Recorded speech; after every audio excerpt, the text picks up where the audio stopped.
सभी दोस्तों का स्वागत है इंडिया के largest question paper and solution providing channel पे। डियर फ्रेंड्स, ऑफिस के बाहर थोड़ा काम चल रहा है तो आपको बैकग्राउंड में थोड़ी सी वाइब्रेटेड साउंड सुनाई देगी। वाइब्रेटेड साउंड इसलिए कि वो मशीन चल रहे हैं तो उसमें थोड़ी दिक्कत आती है। चलिए कोई नहीं, हम स्टार्ट कर रहे हैं आपका जो element of science and mathematics use for agriculture का जो पेपर है उसकी जो 2020 में हुआ है आपका।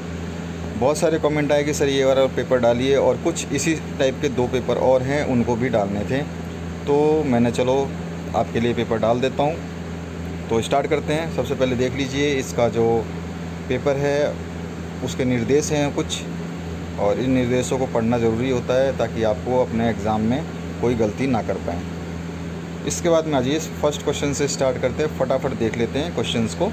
पहला है आपको जो इसमें MCQs क्वेश्चंस आए हैं, मतलब सही विकल्प चुनना है आपको। पहला है आँख की रेटिना पर वस्तु का प्रतिबिंब बनता है। अब वो कैसा बनता है, सीधा या वास्तविक, उल्टा, इस तरह का आपको जो आंसर सही है उसको देना है। दूसरा है चुंबकीय बल रेखाएं होती हैं, ये कैसी होती हैं। यहाँ पर अ ऑप्शन में है सदैव एक दूसरे को काटती हैं, तिर्यक होती हैं, निर्वात से नहीं गुजरती हैं, या बंद वक्र बनाती हैं। तो इसका आंसर ब सही है, बंद वक्र बनाती हैं। इसके बाद में थर्ड जो ऑप्शन क्वेश्चन है, गुणसूत्र में अनुवांशिकी पदार्थ है, आपको बताना है इसमें। तो RNA DNA इनमें से कौन सा ऑप्शन सही है। उसके बाद में वसा जो है आपका वो क्या है, आपको वो बताना है ऑप्शन। उसके बाद में पांचवा है जो आपका ऑप्शन में है, तेल एवं वसा मिश्रण होते हैं, किसके मिश्रण होते हैं ये आपको बताना है। अगर इसके इंग्लिश वर्जन की बात करें तो image of an object on the retina of eye is found as, अब वो कैसी है, उसकी नेचर होती है वो आपको बतानी है। सेकंड है मैग्नेटिक लाइंस ऑफ फोर्सेस कैसी होती हैं, ये भी आपको बतानी है। उसके बाद में आ जाइए, थर्ड जो है genetic material in chromosomes is RNA DNA ATP ADP। उसके बाद फैट्स आर, ये आपको क्वेश्चन का आंसर देना है ABCD में से। और पांचवा क्वेश्चन है oils and fats are mixtures form of, किसके मिक्सचर होते हैं। ये था इंग्लिश वर्जन। आज ये दूसरे क्वेश्चन में यहाँ पे फिल इन द ब्लैंक्स करने हैं आपको।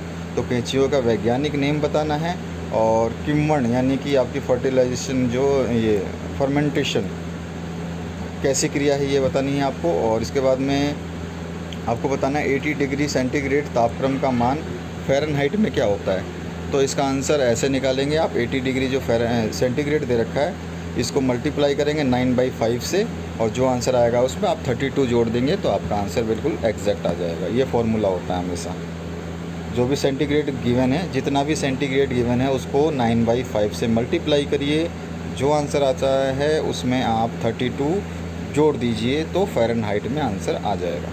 चलिए, बर्फ़ की गुप्त ऊष्मा कैलोरी किलोग्राम कितनी होती है आपको बतानी है, और भाप की गुप्त ऊष्मा कैलोरी किलोग्राम में कितनी होती है ये भी आपको बतानी है। वही सेम आपका यहाँ पे इंग्लिश वर्जन में भी लिखा है, साइंटिफिक नेम ऑफ अर्थवॉर्म क्या है।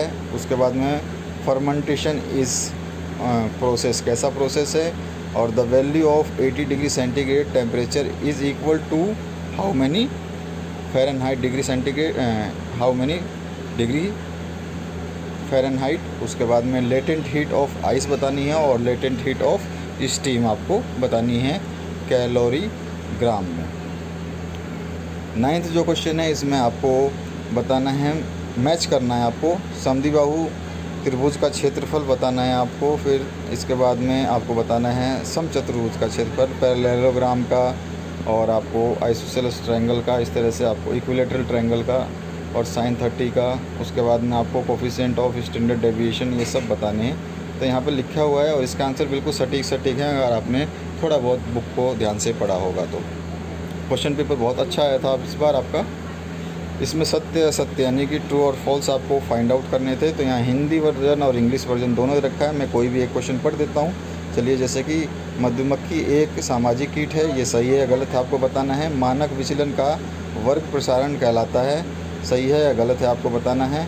उसके बाद में मेथिल अल्कोहल का अणुसूत्र C2H5OH है, ये गलत है या सही बताना है आपको। खसरा जीवाणु से होने वाली बीमारी है, ये गलत है या सही आपको बताना है। और कुष्ठ रोग वायरस से होने वाली बीमारी है, ये भी सही है, ये आपको गलत बताना है। इसका इंग्लिश वर्जन नीचे दे रखा है, आप इसको भी पढ़ सकते हैं। इसके बाद में आ जाइए, आपको बताना है निकट दृष्टि दोष के कोई 2 कारण लिखिए। आपको write down 2 causes of short sightedness या मायोपिया के आपको कारण बताने हैं, किस कारण होता है। उसके बाद में प्रकाश के वर्ण विक्षेपण की परिभाषा देनी है, यानी डिप्रेशन ऑफ लाइट क्या होती है वो आपको बतानी है। चुंबक के कोई 2 गुण लिखने हैं तो आप लिख सकते हैं चुंबक के 2 गुण कोई भी। आपको बहुत सारे गुण इसके पता हैं, प्रॉपर्टीज़ तो बहुत अच्छी होती है चुंबक की। एक तो ये आपका कर्व बनाता है, स्ट्रेट लाइन में चलता है, किसी को नहीं काटता, और आपका नॉर्थ पोल से साउथ पोल में चलता है। ये 3 प्रॉपर्टीज़ तो मैंने आपको बता दी। इसके बाद में आपको डेफिनेशन देनी है मैग्नेटिक फील्ड लाइंस की और न्यूट्रल लाइंस की, है ना। उसके बाद आज ये 7वां क्वेश्चन जो है आपको कह रहा है अल्कोहल का अणुसूत्र एवं संरचना सूत्र आपको उसकी बतानी है। Right molecular formula and structural formula of ethyl alcohol. और में आया था किण्वन की परिभाषा देनी है, यानी डिफाइन फर्मेंटेशन क्या होता है ये आपको बताना है। 8वें क्वेश्चन की तरफ मूव करते हैं हम। तो इसमें लिखा है write any 3 physical properties of methane. उसके बाद में आपको बताना है write any 3 properties of organic compounds. 9th question में आ जाइए, write any 3 special characteristics of gramineae of cruciferae family, आपको ये बतानी है। उसके बाद में आ जाइए 10th क्वेश्चन पे, मालवेसी तथा सोलनेसी कुल के कोई 3 पौधों के सामान्य नाम और वानस्पतिक नाम जो आपको बताने हैं, ठीक है। इसके बाद आ जाइए नेक्स्ट 11वें क्वेश्चन की तरफ बढ़ते हैं। तो विद्युत प्रतिरोध को प्रभावित करने वाले कोई 4 कारक आपको बताना है। Write any 4 factors affecting the electric resistance. उसके बाद विद्युत बल रेखाओं के कोई 4 गुण लिखने हैं आपको। Right any 4 properties of electric lines of forces.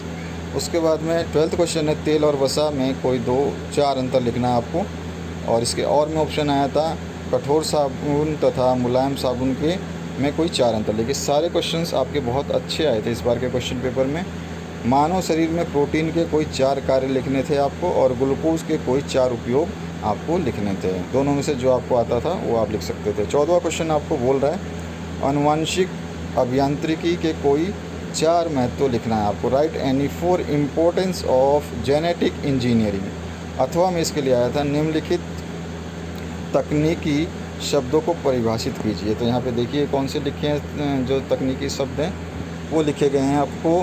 होमोजाइयस यानी समयुग्मी एकल संकर क्रॉस, ठीक है, सिंगल हाइब्रिड क्रॉस, और संकर पूर्वज संकरण यानी बैक हाइब्रिड क्रॉस, और संकरण हाइब्रिड। तो इनका आपको परिभाषाएं लिखनी है। 15 क्वेश्चन में आपको एक टेबल दे रखी है, इसका बहुलक और माध्यक की आपको गणना करनी है, यानी कि मीडियम जो मोड और मीडियन जो होते हैं आपको इसका फाइंड आउट करना है। फ्रीक्वेंसी दे रखी है, टेबल दे रखी है। चलिए नेक्स्ट क्वेश्चन की तरफ मूव करते हैं। भारतीय वर्षा की कोई 5 विशेषताएं आपको लिखना है। Write any 5 characteristics of Indian rainfall. उसके बाद में इसमें और ऑप्शन आया था फसलों को पाले से बचाने के कोई 5 उपाय आपको बताने थे। प्रिवेंट करना था क्रॉप्स को फ्रोस्ट से, तो उसके कोई उपाय बताने हैं आपको 5। इसके बाद में 17वां क्वेश्चन है write any 5 differences between aerobic respiration and anaerobic respiration. उसके बाद इसमें और में भी क्वेश्चन जो आया था उसमें बताया था आपको बताया गया right any 5 differences between diffusion and osmosis. आपको दोनों में अंतर बताना है। और जो 18वां क्वेश्चन है आपका, इस पे हम देख लेते हैं। लास्ट क्वेश्चन है आपका, इसमें जो दिए गए आंकड़े हैं उसमें आरेख बनाना था आपको, यानी कि एक बार डायग्राम बनाना है इस डाटा के हिसाब से। और में इसका ऑप्शन आया था एक वृत्त आरेख बनाना था, यानी कि आपको पाई चार्ट बनाना था या पाई डायग्राम बोल सकते हैं, वो बनाना था। तो ये आपके अच्छे क्वेश्चंस आए थे इस बार के एग्ज़ाम में। आशा करता हूँ ये वीडियो अच्छी लगी होगी। पूरी की पूरी प्लेलिस्ट इस वीडियो के डिस्क्रिप्शन बॉक्स में मिल जाएगी, जिसमें आपको सारे पेपर मिल जाएंगे 2020, 19, 18 सभी के। और जैसे भी आपको कैसा लगता है कि कोई पेपर नहीं है तो आप हमें कमेंट करिए, हम आपको उसका कमेंट में रिप्लाई दे देंगे कि वो कब तक अपलोड होगा। अगर आपको प्लेलिस्ट नहीं मिलती है तो आप हमें उसके लिए भी कमेंट कर सकते हैं। शेयर कर दीजिए अपने दोस्तों को जिनको इसकी ज़रूरत है। Thank you very much for watching this video.